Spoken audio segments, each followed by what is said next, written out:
Well, good morning, everyone. Good morning, Frank and Jackie. And I really appreciate you being here today. So I started to work on the face. As you'll see, the other side is not even detailed at all. And I wanted to do this so I can kind of show you how I begin to even out and create the detail on the face. Now, you've seen me take the face off in a lot of, good morning, Mark.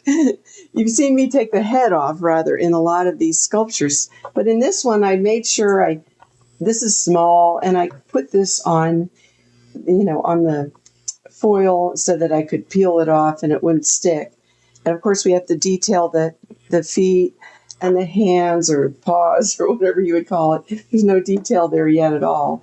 But I thought I would just show you how I do the face. So you know how I do this measuring and getting all the lines so that the center of the eye is the same as my reference material. I know I sound like a broken record with this all the time, but let's do that here. I create reference material for anyone new here. I have two new views I wanted to show as well. I create reference material that makes the animal or the model or whatever the topic or subject is, so it looks like I took pictures from the same distance away. So that's why these faces, even though they're different pictures, the distance from the center of the eye to the bottom of the ear matches up. Now this one isn't as good. I changed some of it. Let's see this one. I have to be careful because my different reference material, actually I think maybe I made a mistake there and I need to fix it. Maybe my ear needs to be back a little more because, in fact, that's what's going on here. The eye, let's do that from the nose to the center of the eye. I want this side right. I don't think I'm right here. I think I'm going to have to do a major edit. Well, let's see. Maybe I took it here. So it looks to me like I need to shorten the nose, which I'll do right now. Before I go on the other side, I want to make sure this is right. So I kind of rushed this along yesterday, so I'd have this to talk about today. Let's get this right. And you can see what I do here. And these are all matching up pretty well, although this is a little shorter. Let's try that. They're not exact, but it gives you something to work with. Like this is a little too big. I might have to reduce that size. Let's see what else I have. Okay, I was working with this one more. And then now that one's a much greater distance. In fact, this is the one I was working with the most. Okay. All right, so okay, this is the one I was working with the most, but now I need to adjust my other pictures to make that head size the same. So for this morning, and I didn't have time to really check those, this morning I'll just use this one to continue, and then I'll adjust these. The heads are a little bigger on this one, as I can see. So this one will have to become my main source, and then I just need to match the other heads so that they echo the distances I'm seeing here. Instead of redo that, I might have to redo these. Okay, so this pretty much matches this one.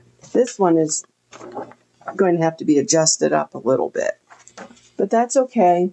And that's my, this is a brand new one. I don't know if this is quite right yet. Let's see.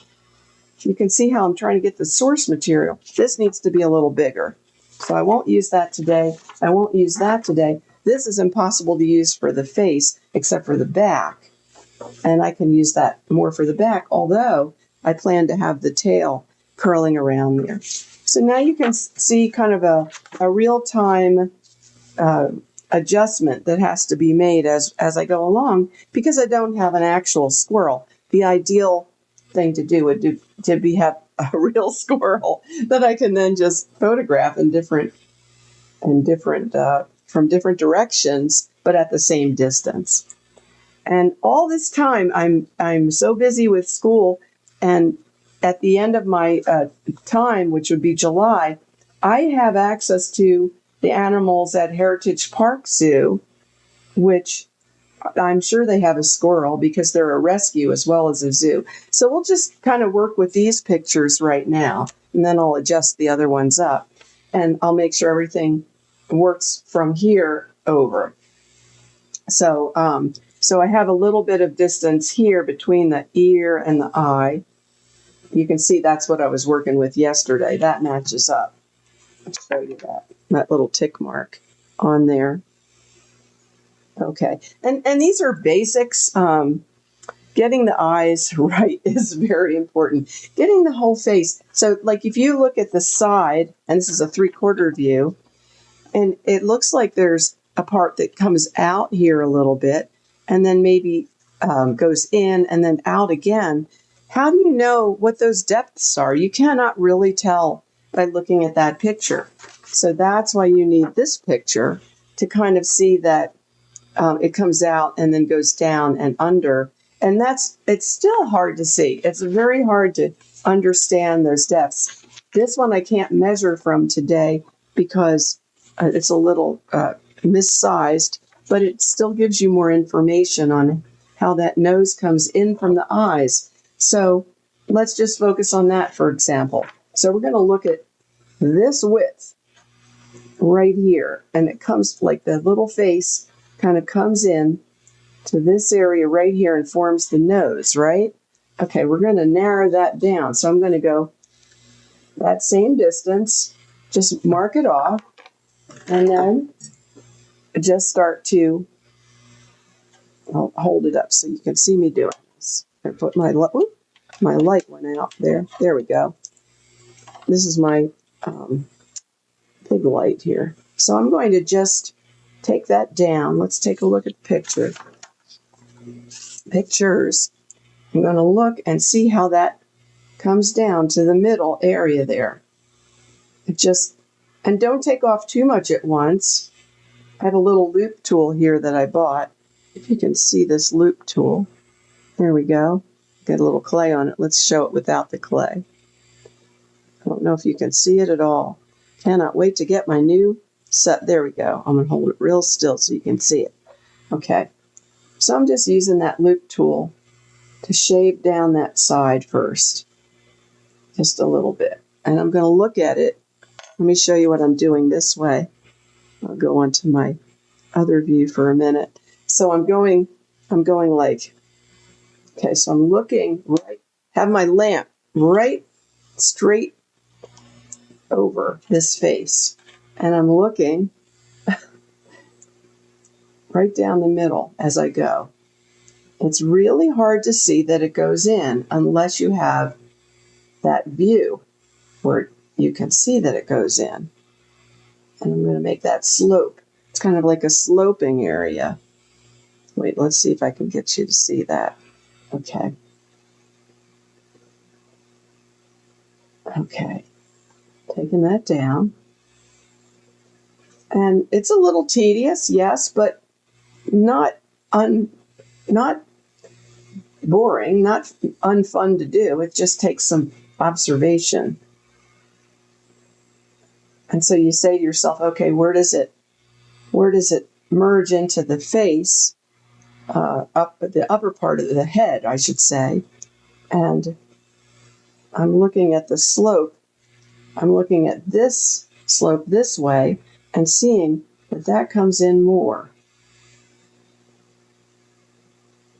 Okay, and then just to check my view, I go back to this view and see how does that come out there. And this is what you keep doing. You just keep looking at your different views to get this right. It's not easy the first time. As you start to do it, it'll become easier. So, all right, now on the other side, I'm just going to start shaving that in the same way to that tick mark.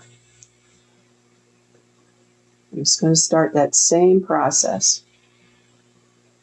I don't have my close-up on because I want you to see how I hold this. I'm holding that head so that straight, that edge, that line down the middle that I made is right perpendicular to that light.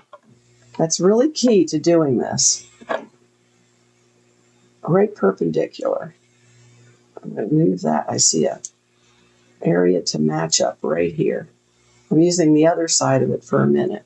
The other side of the tool. This is the other. Let's see if I can show you. I'm sorry. This is. Oh, I can't wait till I'm in my new studio with my new camera. There we go. Maybe. Yeah, you can kind of see that. All right. So now I'm doing the same thing, going right up to those tick marks. Whoops, kind of overstepped it. That's the wonderful thing about the clay is if you overstep it, you can fix it. Just going to do the same thing right there. Take some concentration, which is why I'm doing a little bit of this off camera, but I don't want to do so much off camera that you can't see how I do it. And it's just the concentration level is significant. I wrote something down that I wanted to tell you all. I don't know what time it is because I can't see the time. Okay, so we have a few more minutes. This was a sports thing, sports coach advice. Practice makes progress, not perfection. And, you know, when you think about it, progress is huge because if you feel like you've arrived, you're not learning anymore. You can always improve and always get better. And so just like anything else, if you feel like, oh, I'm terrible at this, it's because that's an piece of information that shows that you're making progress in a way. How would you even know you're terrible unless you're evaluating where you are and thinking, oh, it could be better, right? How would you even know it's terrible? Not that you should say that to yourself. Just say, I'm making progress. And I think that's really true. It just takes some practice. And here's the thing, once you start to practice this a lot, you start to be able to read, and this is important, this is what Chuck said to me, you'll be able to read pictures in a way you couldn't do before. You can, when I say read a picture, okay, it means how deep is this area right here? Because now you've been looking at these other pictures and you know that goes down under right there. It might look like it's coming out here, but it's because this view informs you that it went down under, right? So that's what's meant by, here's another example. You can see right, let's switch to the other view real fast. Okay, right in this area, right in here, you can see where it starts to turn the corner and go down under the face. You can't really tell that from that view. 3 dimensions are tricky that way because, and Mark is saying it makes you a better observer. Reading pictures, reading forms comes with practice. It comes with practice only. And so if you feel like, oh, I can't do this, I'm terrible, as I once did, I definitely felt that way. As you go along, you'll start to be able to see, oh, I'm seeing that goes under, even in this view, where I could never tell that ahead of time. I would have had to have this view, or even under the face view. So anyway, I think let's switch to the other camera quickly. And I'm going to continue on and finish that side of the face. And then next time, we have to do the feet. This time I'll discipline myself. We'll do the hands, the feet, and the tail, and try to get done within the 15 session experience. This is an experience. Thank you guys so much, and I'll see you on Friday. Let me get my little heart icon there. Bye-bye for now.